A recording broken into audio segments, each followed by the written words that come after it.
நண்பர்களே, கீதா சிவலிங்கம். இன்றொரு தகவல்ல நாம இன்னைக்கு என்ன கனிய பத்தி பார்க்க போறோம் அப்படின்னு பார்த்தீங்கன்னா, பலாப்பழம். முக்கனியில ஒண்ணா இது சொல்லப்படுது.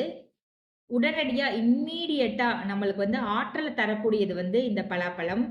சர்க்கரை நோயாளிகளை தவிர்த்து அ தவிர்த்து குழந்தைகள், பெரியவர்கள் என எல்லாருமே இத சாப்பிடலாம். சத்து, மாவுச்சத்து 2ம் அதிகமா இருக்கிறதுனால, இந்த வெயிட் லாஸ் பண்றவங்க எடுத்துக்க வேண்டாம். ஏன்னா மாவுச்சத்து அதிகமா இருக்கிறதுனால பார்த்தீங்கன்னா, மாவுச்சத்து 19.8 கிராம்.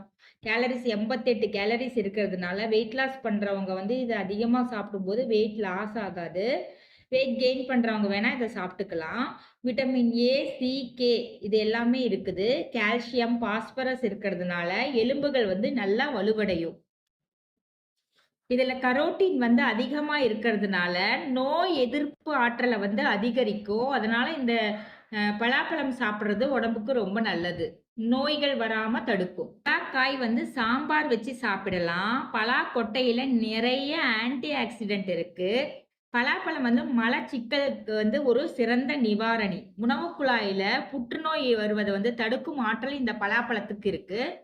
இதுல குறிப்பு என்னன்னு பார்த்தீங்கன்னா, பாலூட்டும் தாய்மார்கள் பலாப்பழம் அதிகமா சாப்பிட்டா மந்தத்தன்மை ஏற்படும். அதனால அளவா சாப்பிடுறது நல்லது. 100 கிராம் பலாப்பழத்துல என்னென்ன சத்து இருக்குன்னு பார்த்தீங்கன்னா, புரதம் 1.9 கிராம், கொழுப்பு 0.1 கிராம் இருக்கு, நார்ச்சத்து 1.1 கிராம் இருக்கு, மாவுச்சத்து 19.8 கிராம் இருக்கு, கேலரிஸ் பார்த்தீங்கன்னா 88 கேலரிஸ் ஆற்றல் இருக்கு, கால்சியம் 20 மில்லிகிராம் இருக்கு, பாஸ்பரஸ் 41 மில்லிகிராம் இருக்கு, இரும்புச்சத்து 0.56 மில்லிகிராம் இருக்கு, கரோட்டின் பார்த்தீங்கன்னா 175 மைக்ரோகிராம் இருக்கு.